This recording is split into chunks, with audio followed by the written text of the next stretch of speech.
It's April 5th, 2023, in Robinson, Texas. Police received a call about a brush fire on Hone Circle, a residential street just south of Waco. The caller thinks it might be someone burning brush for construction, or maybe lightning started it. He's not sure.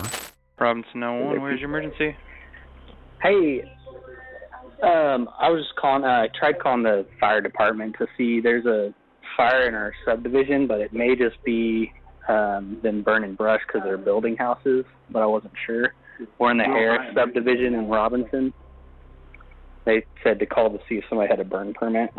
Okay. Does it look like it's being attended by anybody? I can't see anybody over there. It's back by the trees. And we did have lightning, so that's why I wasn't sure, too. Okay. I can get someone headed out that way to check on it. Okay. All right. Thank you, sir. Thanks.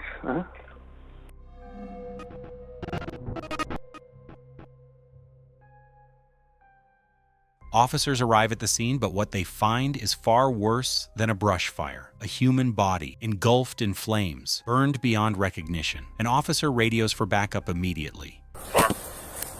I need you to get fire, CID, and 04 out here. This looks like a body that's burning. He tells dispatch they need a fire department CID and more units. This isn't a brush fire, it's a body that's burning. Rain is falling steadily. Hail is coming down hard. Officers work quickly to put out the flames with fire extinguishers. When I parked here, I was like, all right, that looks like some logs laying there burning. And as I got up close, that looks like a leg laying there. And then I got a little closer, and I'm like, that's a body. It's a grim scene. The weather is making everything worse. The body is badly burned, and there's something else. A white dog, a labradoodle. It's barking frantically near the scene. It won't leave. Come here. What's up, doggy? You sure are hanging around here. Is that your person over there? Officers try to catch the dog, but it keeps running away. It's acting like it's guarding something or someone. One officer notices how the dog keeps hanging around. He wonders if the dog is trying to protect the body or trying to lead them somewhere. That dog sure is hanging around, which makes me think. Is there anybody at the station that could bring us the chip checker? Like at the fire station or over to the PD? Is the dog trying to be protective or trying to lead us over there? Because it looks like she's trying to lead us over there. The dog is clearly distressed. Officers call for someone to bring a microchip scanner from the fire station. Throughout the night, the dog stays near the scene, even as officers work to process the crime scene and put up a canopy. Yeah. It's okay. She's freaking out. 10:36 p.m. re-entered scene because it's flaring up to put it out with the extinguisher again.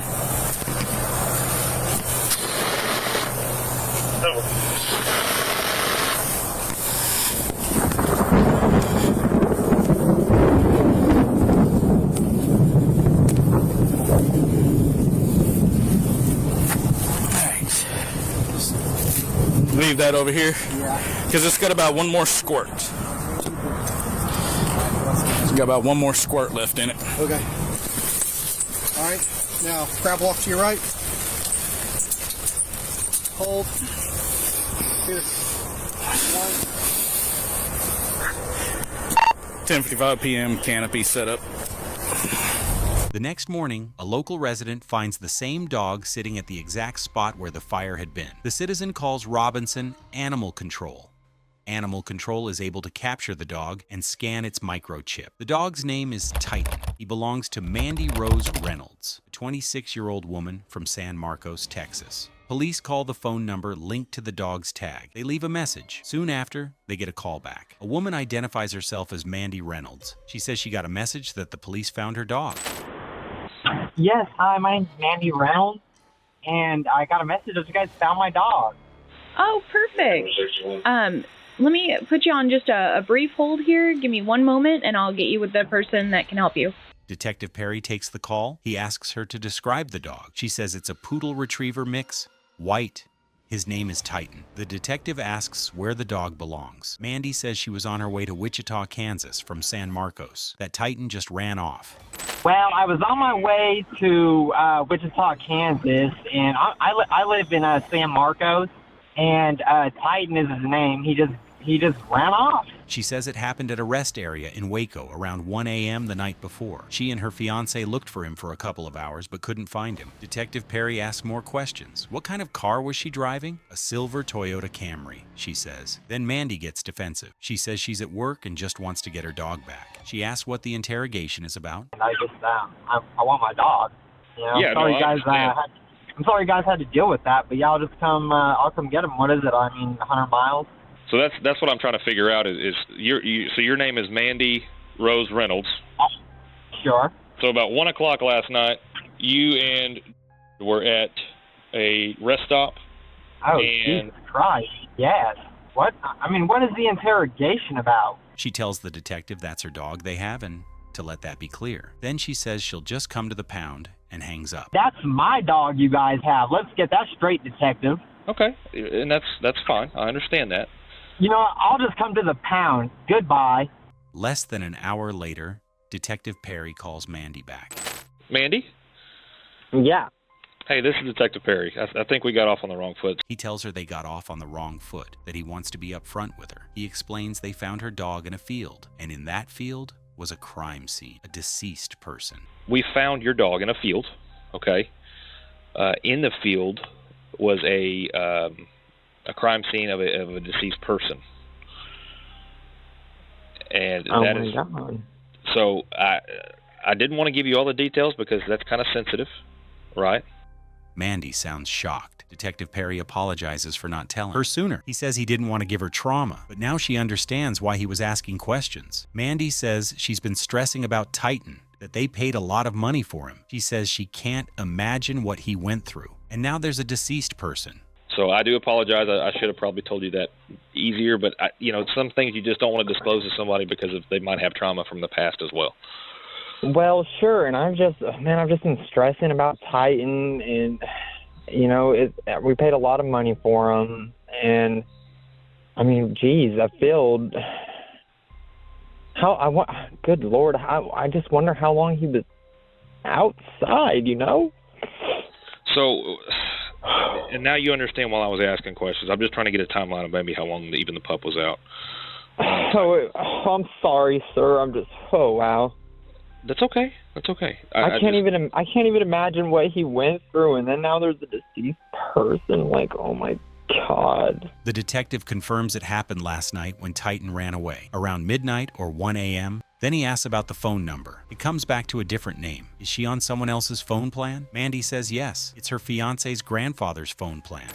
This number comes back to a different name. Are you on somebody's phone plan? No, yes. Okay. Whose phone plan are you on? This would be my fiance's grandfather.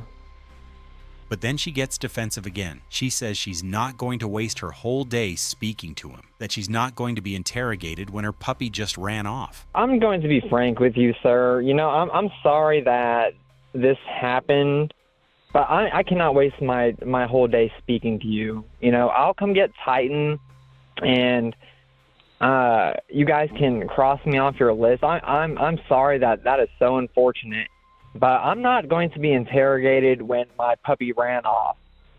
Detective Perry tries to explain. He's just trying to verify information, to figure out how long the dog was there, because that could determine if the dog messed with the body. Mandy gets upset. She tells the detective with all due respect not to call her back. Dogs are natural scavengers. You think my little Titan would go... Oh my... Detective, with all due respect, do not call me back. The detective tells her Titan is on a police hold. She can't get him out yet. Mandy says she'll have her attorney call them. Then she hangs up. Titan is on a police hold? That is correct. Well, then I will have my attorney call you. Something about the conversation doesn't sit right with the police. Why is Mandy being so defensive? Her story doesn't add up. Acting on a hunch, Robinson police contact authorities in San Marcos, where Mandy lives. Officers conduct a welfare check at her apartment. The apartment is empty. Her belongings are gone. Her black Honda Accord is missing. Now the police know something is very wrong. They run Mandy's vehicle through a license plate reader database. It's been spotted in Wichita, Kansas, nearly 500 miles away.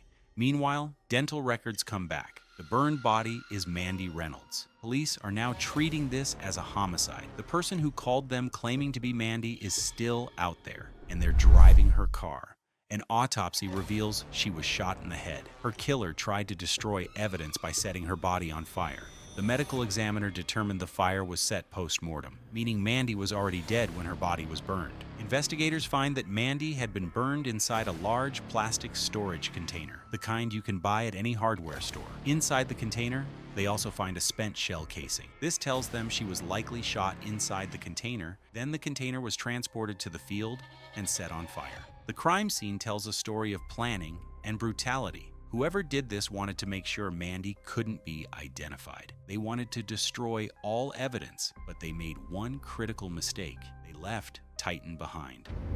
Detectives begin piecing together Mandy's last known movements. They pull surveillance footage from businesses near her San Marcos apartment. They interview neighbors. They talk to her friends and family. What they learn paints a picture of a young woman full of hope and kindness. Mandy Reynolds was 26 years old. She was kind-hearted. Her friends and family described her as vibrant, creative, and generous. She loved animals. She was always willing to help people in need. She had recently moved from Idaho to San Marcos, Texas. She wanted to be closer to her best friend. She was excited about starting a new chapter in her life. She was even considering going to college. But there was someone else in her life. Someone she had recently opened her home to, her cousin, Derek Joseph Daggett. He was 27 years old. He had reached out to Mandy asking for help. He needed a place to stay, a chance to get back on his feet. Mandy, being the kind person she was, said yes. She let him stay with her in San Marcos. What she didn't know was Derek's extensive criminal history, 9 felony convictions dating back to when he was 15 years old. Violent offenses, a shooting in Kansas when he was a juvenile. He was a dangerous person, and Mandy had invited him into her home. This act of kindness would have devastating consequences. Detectives pull surveillance footage from stores near Mandy's apartment. What they find is chilling. Days before the murder, Derek is seen on camera. He's at a hardware store. He purchases a gas can, a shovel, and a large plastic storage container. The same type of container found at the crime scene.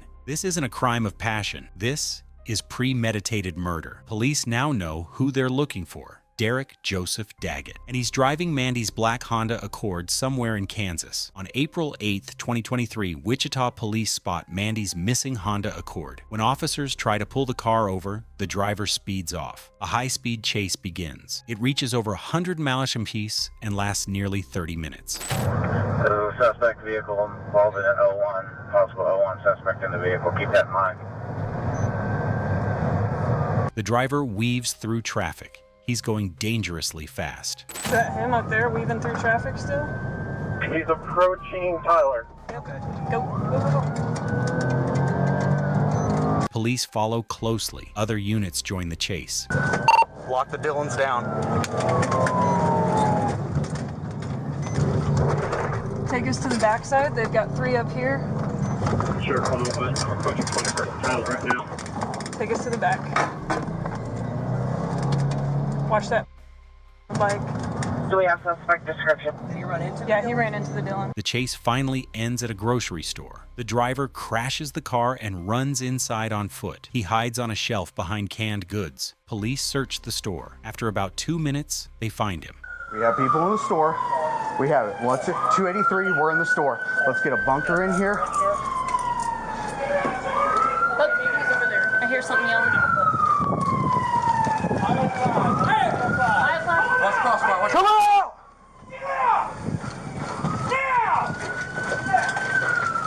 Officers order him to crawl out. They warn him not to make any sudden movements. You make any movement, you will be killed! I got hands. Crawl out! Crawl out towards the sound of our voice! Somebody get less lethal. Somebody's got to back off one direction or the other. Place lethal. He crawls out slowly. Police take him into custody. Officers notice he might be withdrawing from drugs. They call for EMS. A lighter falls out of his pocket as they search him. Aisle 5 might be withdrawing. Or ODing, sorry. Hey, brother, what'd you take? What'd you take? Hey, did you take something? Bills? He might have taken something. Alright, so we get him outside.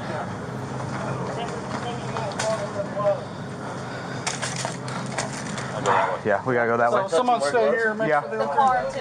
The car. Hey, can I get one of you guys to stay here so we can just down our... Yes. Thank you. A lighter fell out of his pocket. That's fine. Just making sure there's nothing else. Derek had been staying with Mandy in her San Marcos apartment just days before the murder. Police concluded that Derek shot Mandy in the head in her own home. Then, he transported her body and Titan to Robinson, Texas. Inside the car, police find the pistol used to kill Mandy. In November 2024, Derek Daggett stood trial for Mandy's murder. The evidence was overwhelming. The surveillance footage of him buying the supplies. The murder weapon was found in the car. His attempts to flee from the police. The jury was also presented with his extensive criminal history. It takes the jury just 30 minutes to convict him. He's sentenced to life in prison. After the verdict is delivered, tensions boil over in the courtroom. There's a heated argument between members of both families. The conflict escalates. Daggett's brother-in-law attempts to strike someone. He's escorted out of the courtroom in handcuffs. He's later released. Authorities never identified a clear motive, but they learned that Mandy had recently moved from Idaho to San Marcos, Texas, to be closer to her best friend. She was excited about her future. She was considering college. She had so much to look forward to. Derek, under false pretenses, reached out to Mandy. She traveled to Kansas to bring him back to Texas. She thought it would be a brief visit to help him out. Little did she know she had invited a killer into her home. Through it all, Titan remained a symbol of Mandy's love and loyalty. He refused to leave her side, even in death. His presence was key to uncovering the truth. Mandy Rose Reynolds was 26 years old. She was kind, generous, and full of life. Her family and friends remember her as someone who always tried to help others. Derek Daggett is still in prison today. He will never be released.